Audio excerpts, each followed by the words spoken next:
If you're sensing that God might be setting you apart to be a cross-cultural worker, I want to share just a couple of things with you that maybe will help. Maybe help solidify that call or help clarify for you that maybe that's not where you need to go, because both can be true. It depends on who you are. My first advice is always to people is it's the same I've offered in dating. I know this is going to sound crazy, but when someone's dating someone and like, well, should I marry this person? I'm like, what are those that know you and love you the most? What are they saying?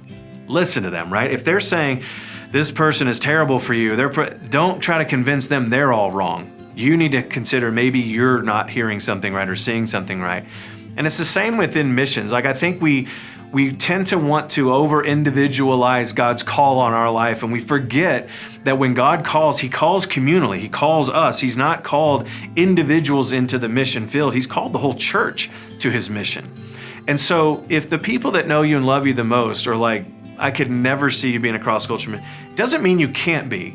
What it might mean is that there's some things in your life right now that are indicating that you're not ready, you're not prepared to go do this yet. And just like if you were going to go join the military, you're going to join a sports team, like there's things you're going to have to do to prepare yourself for that life. And things you could be doing now, you might ask them, hey, what is it about me that you don't see me doing that? If it's issues of character, if it's issues of work ethic or things like that, listen to what they have to say with humility and then ask, okay, how do I grow in these things? Talk to us as a mission agency, talk to WorldVenture, ask us, what are some things I need to be doing now to prepare myself to go?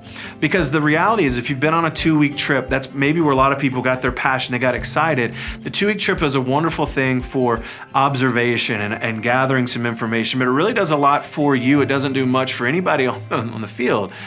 But what happens, we come back from that and we're full of emotion and passion. We have desires to go, but we haven't calculated the cost. And there is a cost to being a missionary. I'm not trying to scare you out of it. I'm trying to give you a healthy understanding of what you need to do to prepare mentally, physically, emotionally, and spiritually, your whole person to go. Not that you're perfect, not that you have everything figured out. That is not what I'm saying.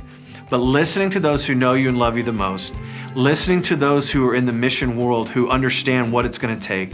And as you receive that feedback, examining your life and saying, okay, where are the areas I need to grow, and getting the coaching that you need to start processing that and go that direction. For some of you, that may be really fast. You may find, man, you're really far down the road and you may be a year to 2 years from going. More likely, what tends to happen for a lot of folks when they're having those questions, they're more at the 3 to 7 year range. And so I say that to give you realistic goals so you don't freak out when it starts feeling like, man, this seems like it's taking forever. It's okay. Jesus didn't bring His ministry public until He was about 30 years old. It's going to be all right if we don't rush out right out of college and go make ourselves public. We need to be able to slow down and listen to the voices of those who are around us that know us and love us the best, as well as those who have lots of experience and expertise that can help shape and mold us so that when we do go and when we do get that clarification, that we're going prepared, we're going equipped and ready to lay down whatever it is we need to lay down for the sake of Christ among the nations.